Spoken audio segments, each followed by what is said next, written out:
The devil is a part timer episode 4 के हम लोग स्टार्टिंग में देखते हैं कि आशिया चियो को उसके घर छोड़ने के लिए जा रहा है। वहीं एमिलिया माओ के साथ बैठी होती है क्योंकि पिछले एपिसोड में माओ ने एमिलिया को एलेस रेमुस और उसके साथ सोने के लिए कहा था। तो एमिलिया माओ से पूछती है कि उसने उसको उसके साथ सोने के लिए क्यों कहा। तो माओ से बताते कि अगर गैब्रियल के साथ उनकी बैटल हुई तो एमिलिया को ही उससे लड़ना होगा और माओ बैटल में काफ़ी ज़्यादा यूजलेस होगा क्योंकि उसके पास उसकी कोई भी पावर नहीं है। इसलिए माओ से बताते कि तुम भी तो ये नहीं चाहती होगी ना कि एलेस रेमुस को चोट लगे, इसलिए तुम मेरी मदद करो। जिस पर एमिलिया मान जाती है उसकी हेल्प करने के लिए। अगले सीन में हमें दिखाते हैं कि आशिया सुजुनो के घर आता है जहाँ पर उरुशियारा पहले से ही होता है क्योंकि वो लोग आज सुजुनो के घर पर ही रुकेंगे। जिसके बाद आशिया बोलता है कि गैब्रियल की तो कोई भी निशानी अभी तक नहीं मिली है। जिसके बाद उरुशियारा से कहता है कि अभी मिलेगी भी कैसे क्योंकि गैब्रियल ने कही थी कि वो सुबह तक नहीं आएगा। जिसके बाद सुजुनो आशिया को कहती कि क्या उसने चियो को ये बात बता दी कि हमारे साथ आज इन्वॉल्व ना हो। जिसके बाद आशिया बताता है कि वो सेफली चियो को घर पर छोड़ आया और उसने चियो को हमारे अपार्टमेंट से दूर रहने के लिए भी कह दिया। जिसके बाद हम लोग को माओ को दिखाया जाता है जो कि एमिलिया से कहता है कि वो चाहता है कि आज एलेस रेमुस मेरे साथ और तुम्हारे साथ सोए क्योंकि हमें नहीं पता कि कल क्या होने वाला है। अगर एलेस रेमुस सच्ची में सैफियर ट्री का एक पार्ट है तो हमें एलेस रेमुस को प्रोटेक्ट करना होगा। जिसके बाद हम लोग को थोड़ी देर पहले की स्टोरी बताई जाती है जहाँ पर सुजुनो ने बताती है कि सैफियर ट्री एक लेजेंडरी ट्री है जो कि हेवन में पाए जाते हैं और वो ट्री लगातार वर्ल्ड को बनाती रहती है और बताती है कि उस ट्री पर 10 फ्रूट उगते हैं जो कि वर्ल्ड के डिफरेंट चीज़ों को कंट्रोल करते हैं। एग्जाम्पल के लिए 9 फ्रूट जिसको सेफिरा येसोड कहते हैं जो कि वर्ल्ड के एस्ट्रियल और ईगो को गवर्न करता है और उस 9 फ्रूट का गार्डियन एंजल गैब्रियल है। तब उरुशियारा सुजुनो को बताता है कि क्या तुम मुझे शॉर्ट में नहीं बता सकते हो कि तुमने जो भी कुछ कहा क्योंकि ये चीज़ें काफ़ी ज़्यादा कॉम्प्लिकेटेड है। जिसके बाद सुजुनो से एक्सप्लेन करती है अगर हम लोग लेजेंड की माने तो गैब्रियल यहाँ पर सही है क्योंकि वो 9th फ्रूट भी वर्ल्ड के कंपोनेंट को कंट्रोल करता है और अगर वो फ्रूट अपनी जगह से गायब है तो जिस कंपोनेंट को वो फ्रूट गवर्न करता है वो कंपोनेंट डेंजर में है और इसलिए वो उस फ्रूट को यानी कि एलेस रेमुस को वापस चाहता है चीज़ों को वापस से बैलेंस करने के लिए। जिसको सुनकर चीज दुखी हो जाती है कि एलेस रेमुस को वापस घर जाना पड़ेगा। जिसके बाद सुजुनो से बताते हैं कि नहीं, ऐसा सिर्फ लेजेंड में लिखा गया है, इस बात का कोई भी प्रूफ नहीं है कि tree of life he world को कंट्रोल करता है। क्या तुम्हें सच्ची में लगता है कि अगर ट्री में से एक पार्ट मिसिंग होगा तो प्लेनेट में कुछ गड़बड़ी आ जाएगी? इसलिए मुझे नहीं लगता कि अगर हम लोग एलेस रेमुस को वापस से हेवन में भेज देंगे तो उससे चीज़ें जो थी वो पहले जैसी हो जाएगी। लेकिन अगर उस फ्रूट का एंजल गार्डियन उस फ्रूट को वापस चाहता है तो हम लोग उसको मना नहीं कर सकते हैं। जिसके बाद सीन वापस से प्रेजेंट में आता है जहाँ पर एमिलिया माओ से पूछती है कि क्या वो गैब्रियल के साथ लड़ने की सोच रहा है। तो माओ से कहते हैं कि वो अपनी जान भी दे देगा अपने बच्चे की जान बचाने के लिए, जिस तरीके से एक पेरेंट करते हैं। तो एमिलिया से कहती है कि तुम डेविल होने के बाद भी तुम किसी और को बचाने की बात कैसे कर सकते हो। जिसके बाद माओ से कहते हैं कि लगता है वो उसी बात को रिपीट कर रहा है जो कि उसने देखी थी। एंटे एस्ले के इन्वेजन में जो लोग मरे थे वो लोग भी अपने बच्चों की जान बचाने के लिए ही खुद की जान को जोखिम में दे रहे थे और अगर वो लोग ऐसा कर सकते तो एक डेविल ऐसा क्यों नहीं कर सकता है। जिसके बाद माओ खड़ा होता है और कहता है कि अब हम लोग को सोना चाहिए। जिसके बाद माओ वहाँ से टेबल हटाने लगता है तो एमिलिया काफ़ी ज़्यादा घबरा जाती है कि उसे आज डेविल के साथ सोना पड़ेगा। जिसके बाद सुजुनो को दिखाया जाता है जो कि आशिया से पूछती है कि डेविल आर्मी का मकसद वर्ल्ड को कब्जे में करना क्यों है, क्योंकि मुझे तो समझ नहीं आ रहा कि तुम लोग ऐसा कर क्यों रहे हो। जिसके बाद आशिया से कहता है कि अच्छा है तुम्हें समझ नहीं आ रहा है क्योंकि वो लोग फिर भी काफ़ी ज़्यादा रोज़ मेहनत करेंगे और वापस से एंटे इस्ला में जाएंगे। जिसके बाद एलेस रेमुस को दिखाया जाता है जो कि उनकी अम्यूजमेंट पार्क वाली पिक्चर को देख रही होती है। तभी माओ वहाँ पर आता है और लाइट बंद करके कहता है कि सोने का समय हो गया है। जिसके बाद वो सोने लगते हैं तो एमिलिया माओ को कहती है कि वो काफ़ी ज़्यादा पास है। जिसके बाद माओ से कहते हैं कि ये मेरी गलती नहीं है क्योंकि एलेस रेमुस ने मुझे पकड़ रखा है इस तरीके से। जिसके बाद एलेस रेमुस को दिखाया जाता है जो कि माओ से स्टोरी सुनाने के लिए कहती है। तो माओ से पूछते कि कल वाली स्टोरी पे हम लोग कहाँ तक पहुँच गए थे। तो वो उसे बताती कि एक ट्रैवलर जो कि एंजल से मिला था उसके आगे की। जिसके बाद माओ आगे की स्टोरी को कंटिन्यू करता है और बताता है कि एंजल से मिलने के बाद एंजल उस ट्रैवलर को काफ़ी ज़्यादा चीज़ों के बारे में बताती है जिसके बारे में ट्रैवलर ने कभी नहीं सुनी थी, जैसे कि ऊंचे पहाड़, गहरा समुद्र और काफ़ी सारी कहानी। जिसके बाद एंजल उस ट्रैवलर को एक गुड लक चार्म देती है और वो ट्रैवलर उस चार्म को लेकर अपनी जर्नी पर निकल जाता है। उस चार्म की वजह से वो ट्रैवलर एक दिन किंग बन गया और उसके बाद हमेशा से खुश रहा। कहानी सुनकर एलेस रेमुस सोने लगती है तो माओ और सभी लोग भी सोने लगते हैं। जिसके बाद एमेलिया माओ से पूछने लग जाती है कि उस ट्रैवलर का क्या हुआ जब वो किंग बन गया, क्या वो एंजल के पास वापस गया। तो माओ से कहने लगता है कि तुम इस स्टोरी पे बिलीव क्यों कर रहे हो, ये कहानी तो मैंने खुद से बनाई है। तो एमिलिया कहती है तो क्या हुआ, अगर एलिस रेमोस को मुझे कल आगे स्टोरी कंटिन्यू करनी पड़ी तो मैं कैसे बताऊंगी। जिसके बाद एमिलिया उससे पूछती है कि वो ट्रैवलर को दूसरी कंट्री क्यों चाहिए थी जबकि उसके पास खुद की कंट्री थी। तो माओ कहते हैं शायद वो ट्रैवलर लालची बन गया था जब उसके पास पावर आ गई थी। तो और अगर इससे आगे की कहानी एलिस रेमोस को जाननी होगी तो मैं कोई ना कोई कहानी बनाकर उसको सुना दूंगा। अब सो जाओ।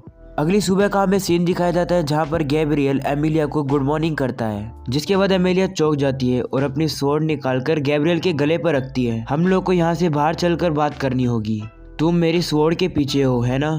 जिसपे कि गैब्रियल कहते हैं तुम्हें चिंता करने की जरूरत नहीं है, मैं काफी अच्छा एक गार्डियन हूँ, मैं एक सोती हुई फैमिली के ऊपर कभी भी अटैक नहीं करूंगा, मैं तो सिर्फ यहाँ पर बात करने के लिए आया हूँ। आवाज सुन के माओ भी जाग जाता है और एलिस रेमोस को गोदी में उठा के पीछे हट जाता है। जिसके बाद गैब्रियल उन्हें समझाता है कि जिस फ्रूट की वो रखवाली करता था वो फ्रूट थोड़े समय पहले चोरी हो गया और उस चोर ने उस फ्रूट को कुछ हिस्सों में बांट दिया और वो हिस्सा एक एलिस रेमोस के अंदर है और एक हिस्सा एमिलिया की सेक्रेड स्वॉर्ड के अंदर है, जिसमें कि गैब्रियल आज इनमें से किसी एक चीज को लेने आया है।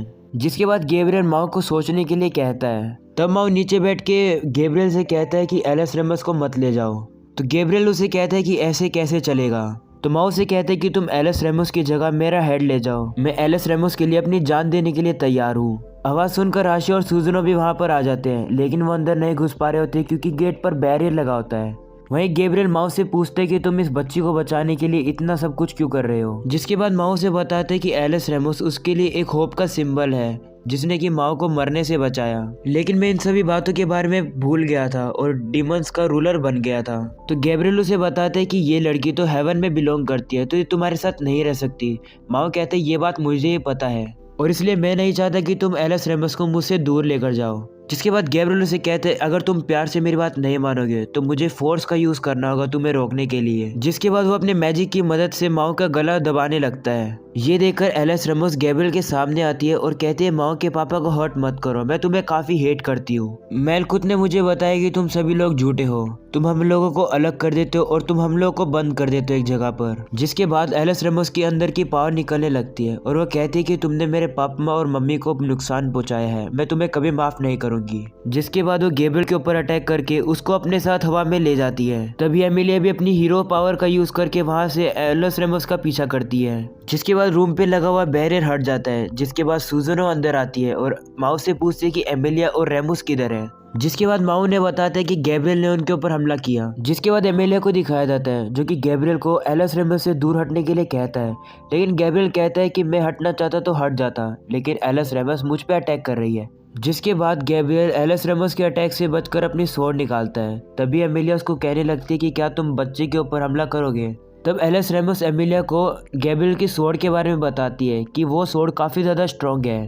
तभी एमिलिया देखती है कि गैब्रियल अचानक से उसके पीछे आ जाता है और उसके ऊपर हमला करता है, जिसके कारण से एमिलिया की सेक्रेड स्वॉर्ड दो हिस्सों में टूट जाती है। जिसके बाद माओ को दिखाया जाता है जो कि सुजनो को कहता है कि मुझे ऊपर उनके पास ले चलो। तभी गैब्रियल के गार्ड वहां पर उनका रास्ता रोकने के लिए आ जाते हैं। तब उरुशियारा वहां पर आता है और गैब्रियल के गार्ड को कहता है कि तुम सभी लोग गैब्रियल के पेट हो, क्या तुम किसी भी पोजीशन पे हो कि बिना गैब्रियल के तुम ऑर्डर्स ले सको। ये सुनने के बाद वो सभी लोग रास्ते से हट जाते हैं। तो आशा उससे पूछता है कि ये सब कैसे हुआ। जिसके बाद उरुशियारा ने कहता है कि क्या तुम भूल गए कि मैं तुम्हारा टॉप जनरल हुआ करता था, अब जाओ जल्दी से। जिसके बाद एमिलिया और एलिस रेमोस को दिखाया जाता है। एलिस रेमोस एमिलिया से पूछती कि क्या एमिलिया माओ के साथ हमेशा के लिए रहेगी और क्या वो माओ से प्यार करती है। तभी हम लोग को सुजनो को दिखाया जाता है जो कि अपने हैमर के ऊपर उड़कर माओ को अपने साथ ले आती है और माओ को गैब्रियल के ऊपर फेंक देती है। जिसके बाद एमिलिया एलिस रेमोस को बताती है कि मरते दम तक वो माओ के साथ ही रहेगी। तभी माओ गैब्रियल को पकड़ लेता है और एमिलिया से कहता है कि मुझे और गैब्रियल को दोनों एक साथ को मार दो। एमिलिया कहती है कि वो एलिस रेमोस के सामने ऐसा नहीं होने देगी। तभी गैब्रियल माओ को धक्का दे देता है जिससे कि माओ नीचे गिरने लगता है। तभी एलिस रेमोस अपनी पावर का यूज करके माओ को गिरने से बचा लेती है और वो माओ से कहती है कि वो अपने पापा और मम्मा के साथ हमेशा के लिए रहेगी और ये बोलने के बाद वो उड़ जाती है। तभी माओ को लगता है कि एलिस रेमोस हमेशा के लिए उसको छोड़कर चली गई है, इसलिए एलिस रेमोस का नाम वो काफ़ी ज़्यादा जोर से चिल्लाता है।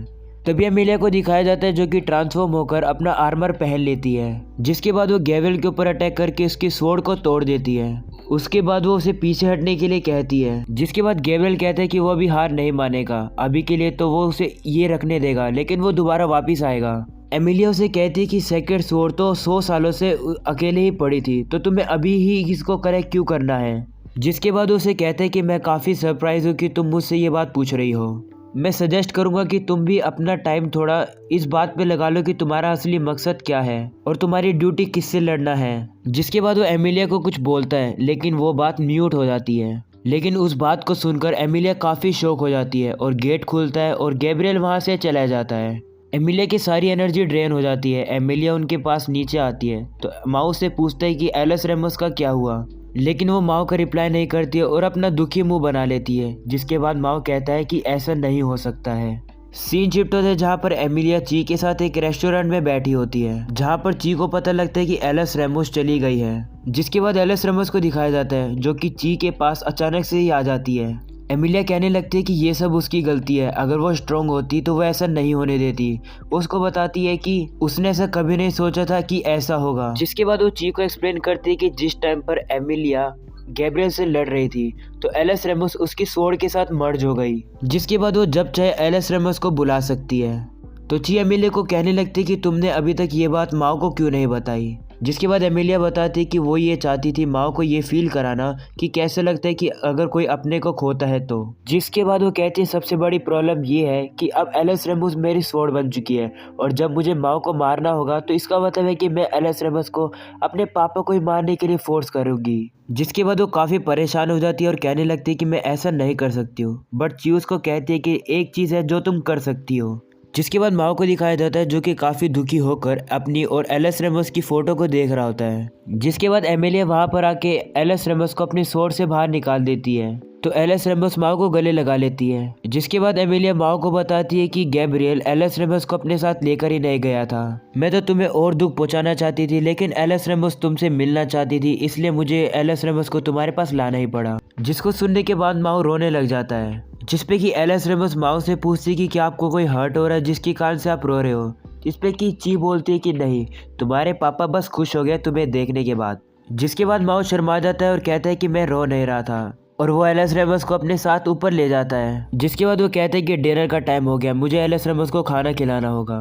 जिसके बाद एमिलिया गैब्रियल के लास्ट वर्ड याद कर रही होती है, जिसमें कि गैब्रियल कहता है कि मैं होप कर रही हूँ कि जब टाइम आएगा तुम वर्ल्ड की सेफ्टी चुनोगी, क्योंकि हम लोग को एक और डीमन किंग सातन की कैलेमिटी नहीं चाहिए। और एपिसोड हो जाता है यहीं पर खत्म। तो मिलते हैं इसके नेक्स्ट एपिसोड में।